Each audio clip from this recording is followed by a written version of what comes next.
ప్రియ భక్త బాంధవులారా, ఇది మన హైదరాబాద్ నుంచి నాగార్జున సాగర్ వెళ్ళే ప్రధానమైన జాతీయ రహదారి. ఈ జాతీయ రహదారిపైనే మన తిరుమల తిరుపతి నుండి విచ్చేసి ఇక్కడ వేంచేసిన శ్రీ కలియుగ సాక్షాత్ శ్రీ వెంకటేశ్వర స్వామి ఆలయం ఇది.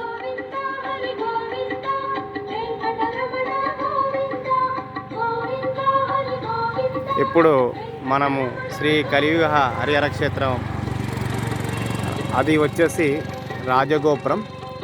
ఇది 7 అంతస్తులుగా నిర్మించబడుతుంది.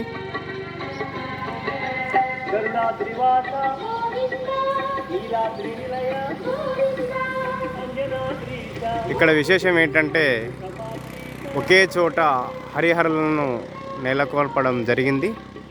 ఇది చాలా అరుదు. మన అదృష్టం ఏంటంటే ఏ యాత్రకి వెళ్ళినా, ఏ దేవాలయంకి వెళ్ళినా ఒక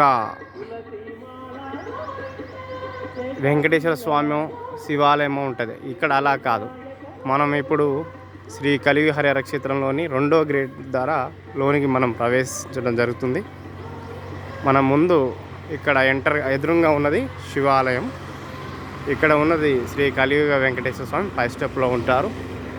మనం ముందుగా ఇందులోకి ముందుగా రాగానే ప్రధాన ద్వారం దగ్గర శ్రీ రామలింగేశ్వర స్వామి, అలాగే సిద్ధిబుద్ధి గణపతి, అలాగే మన సుబ్రహ్మణ్యేశ్వర స్వామి, వీరితో పాటు శ్రీ వల్లి శ్రీ దేవసేన స్వాములు, షిరిడి సాయినాథుడు, దత్తాత్రేయ స్వామి, వీరి ముందు దర్శనం చేసుకున్న అనంతరం పైన హరిహరులను ఒకే చోట నెలకొల్పబడిన స్థలం ఇది. చూసారా ఎంత బ్యూటిఫుల్గా మన యొక్క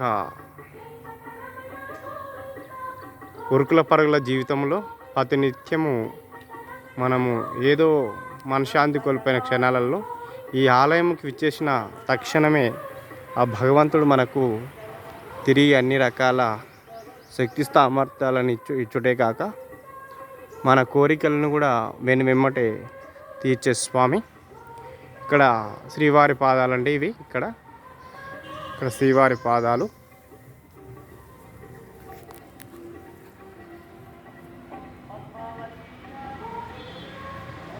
ఇది మెయిన్ కలియుగ హరిహర క్షేత్రం.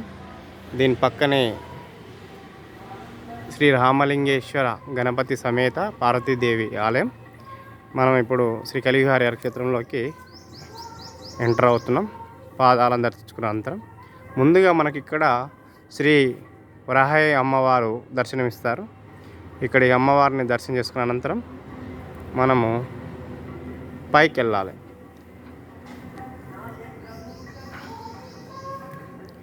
ఇలా స్టెప్స్ ఉంటాయండి. ఒక్క ఫ్లోర్ స్టెప్స్ ఎక్కితే వీరు శ్రీ గౌరశ్రీ స్వర్గీయ కావేటి పక్కిర గారు, ఈ ఆలయ వ్యవస్థాపకులు. వీరు ముందుగా ఇక్కడ ఫోటో ఉంటుంది. తదనంతరం మనం ఇలా పైకి వెళ్ళగానే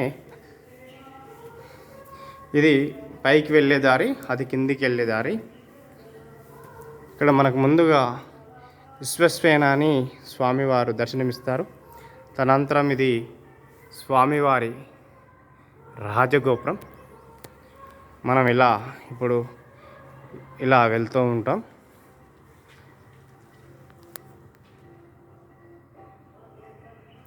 ఇది శ్రీవారి ఆలయ ప్రయాణం. ఇక్కడ మనకు శ్రీ అమ్మవారు ఒకలాదేవి గారు దర్శనమిస్తారు. మనకు ఇక్కడ తిరుపతిలో అయితే ఎలాగ పూజా కార్యక్రమాలు జరుగుతాయో వైకాసన గురుస్వామి వీరు. తదనంతరం మనకి ఇక్కడ దశావతారాలు కూడా కనపడతాయండి. ఇక్కడ దశావతారాలు శ్రీ వెంకటేశ్వర స్వామి 10 అవతారాలు కూడా కనపడతాయి. మత్స్యావతారం, ఇలా దశావతారాలు కూడా ఇక్కడ చక్కగా నిర్మించడం జరిగింది. ముందుగా మనకు పద్మావతి అమ్మవారు దర్శనమిస్తారు. అదే వరుసలో ముందుగా భగవాను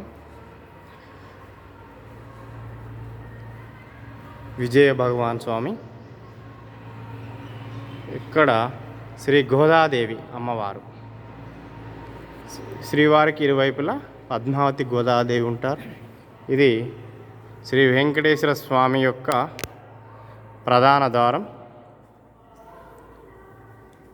సాక్షాత్తు శ్రీ కలియుగ దైవం తిరుపతి కొండల నుంచి సప్తగిరుల నుంచి వేచేసి ఇక్కడ వెలిసినటువంటి సాక్షాత్తు మన కలియుగ శ్రీహరి. ఓం నమో వెంకటేశాయ. జై శ్రీమన్నారాయణ.